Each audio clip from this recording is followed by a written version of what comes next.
नमस्कार सभी को। आज हम ऋग्वेद के प्रथम मंडल के सूक्त 140 के बारे में जानेंगे।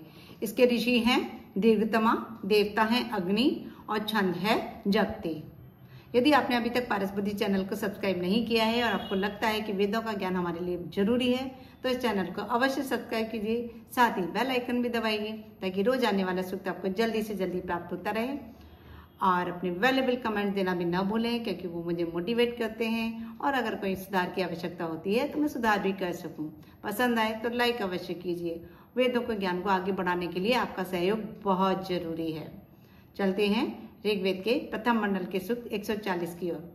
हे ऋत्विजों, यज्ञ वेदी में विराजित सुंदर प्रकाशमान श्रेष्ठ कांति युक्त अग्नि को और अधिक प्रखर प्रज्वलित करने के लिए समिधाएं और हविष्यान अर्पित करें। यज्ञ में हम समिधा और हविष्यान यानी कि खाद्य सामग्री अर्पित करते हैं।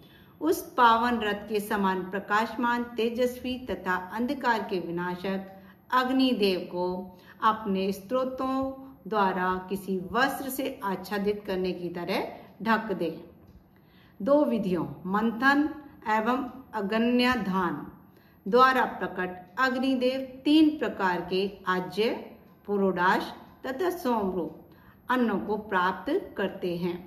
अग्नि द्वारा ग्रहण किया गया अन्न प्रति वर्ष बढ़ता जाता है।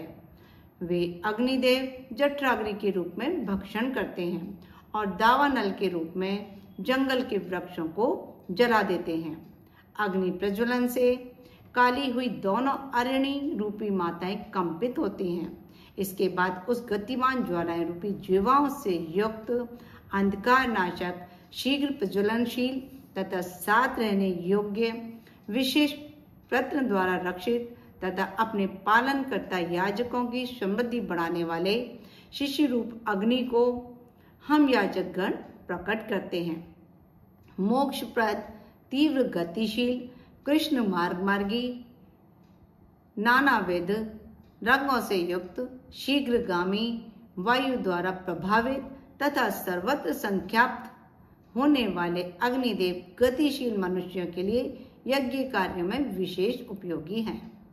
जिस समय अग्निदेव गर्जन करते हुए, श्वास लेते हुए, उच्च शब्दों से आकाश को गुंजित करते हुए तथा विस्तृत पृथ्वी को सभी दिशाओं से छूते हुए प्रज्वलित होते हैं, उस समय उनको ज्योति ज्वालाएं अंधेरे मार्ग को अपने प्रकाश द्वारा बिना किसी प्रयत्न के सभी ओर प्रकाशित करती हैं।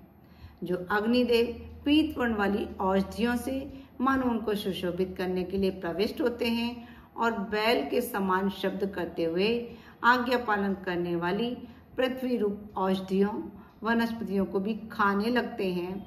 अति तेजस्विता युक्त होने पर ज्वाला रूपी अपने शरीर को चमकाते हैं।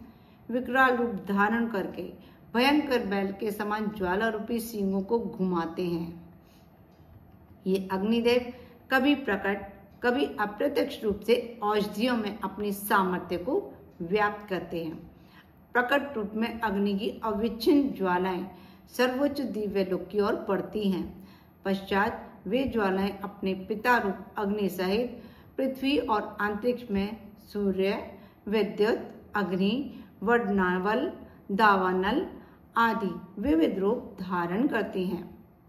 केशों के समान लंबी ज्वालाएं उस अग्नि को सभी ओर से स्पर्श करती हैं।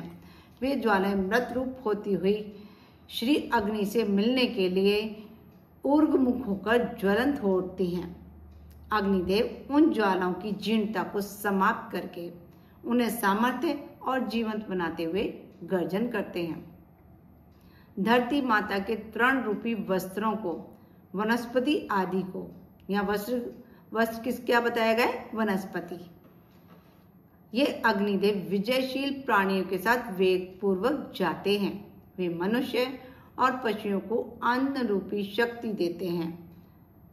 अग्निदेव हमेशा तृणादि को जलाते हुए जिस मार्ग से जाते हैं उसे पीछे से काला कर देते हैं। हे अग्निदेव, आप हमारे ऐश्वर्य संपन्न ग्रह को प्रकाशित करें। इसके बाद समर्थ शत्रुओं को पराजित करने वाले आप श्वास प्राणवायु द्वारा शैशव त्याग कर संग्राम में हमारे लिए रक्षा कवच के समान उपयोगी हों। बार बार शत्रुओं को दूर भगाकर विशेष दीप्ति से प्रकाशित हों। हे अग्निदेव, आपके प्रति हमारे द्वारा निवेदित स्रोत दूसरे सभी स्रोतों की अपेक्षा उत्तम हो। इन स्रोतों से आपकी तेजस्विता में वृद्धि हो, जिससे रत्न स्वरूप सुंदर संपदा हम प्राप्त करें। हे अग्निदेव, आप हमारे घर के परिजनों तथा महारथी वीरों के लिए यज्ञ सत्कर्म रूपी सुदृढ़ नाव प्रदान करें, जो नाव हमारे शूरवीरों, धन संपन्नों तथा अन्य मनुष्यों को भी संसार सागर से पार उतार सके। आप हमें श्रेष्ठ सुख संपदा भी प्रदान करें। हे अग्निदेव, हमारे स्रोत आपकी भली प्रकार प्रशंसा करने वाले हैं। अंतरिक्ष, पृथ्वी तथा स्वयं प्रवाहित सरिताएं हमें गौओं द्वारा उत्पादित दुग्धादि और अन्नादि पदार्थों को प्रदान करें। इसके अतिरिक्त अरुण वर्णा उपाय हमें श्रेष्ठ अन्न और बल सामर्थ्य से परिपूर्ण करें। ये हुआ सूक्त 140। अब नेक्स्ट वीडियो में मिलते हैं हम सूक्त 141 के साथ। नमस्कार सभी को, खुश रहें, स्वस्थ रहें, मस्त रहें।